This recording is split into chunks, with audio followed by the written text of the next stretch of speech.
मा नों दासिमबो सानो नामा गावखौनो पापनि गलाम खालामनानै लानो थाखाय? फोरबोआ दिनै जोंखौ सख'बाय, उदांस्रि होबाय पापनिफ्राय, नाथाय दिनै जोंसो गावखौनो गलाम खालामनानै दोनबाय थानो नागिरो। जेब्लायबो गाज्रि साननायजों, गाज्रि बुंनायफोरजों, थगायनायजों, रायखोमालायनायजों, बायदि रोखोमनि गाज्रि आखल आखुफोरजों दिनै जों गावखौनो पापनि गलाम खालामनानै दोनो। मिथिगौ बेफोरो गाज्रि होननानै, बुजिगौ बे पाप खामानि होननानै, नाथाय अब्लाबो नों मावो, अब्लाबो नों बुङो, मानोना नों गावखौनो दासिमबो पापनि गलाम खालामनानै दोनो। जों बाप्तिस्मा लायो आरो बाप्तिस्मा लानायानो जाहैबाय ख्रिस्ट'जों लोगोसे थैफानाय आरो सिखांफिननाय। जोंनि गोजाम देहाया ख्रिस्ट'जों लोगोसे क्रुसाव दोस्राबजाबाय। अब्ला दा जों पापनि गलाम नंबावलिया, मानोना दिनै जोंनो पापनिफ्राय उदांस्रिखौ होनाय जाबाय।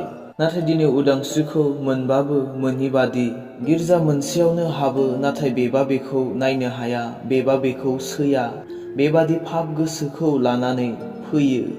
मानोना नों पापजोंनो खाजानानै दोनजायो। जेब्लायबो जुदि पापखौनो मावनो मोजां मोनदोंबा, थगायबाय थानो मोजां मोनदोंबा, सोरखौबा दुखु होनानै गाज्रि बाथ्रा बुंनानै मोजां मोनदोंबा, बोसोना बेखौनो बुङो, जायहा पाप मावो बिसोर साफ्रामबो पापनि गलाम होननानै। दिनै नों गावखौनो साननानै नाय, नों सोरनि गलाम? फोरबोआथ' दिनै जोंनो उदांस्रिखौ होबाय, नाथाय बे उदांस्रिखौ दिनै जोङो लानानै माबायदि बाहायदों?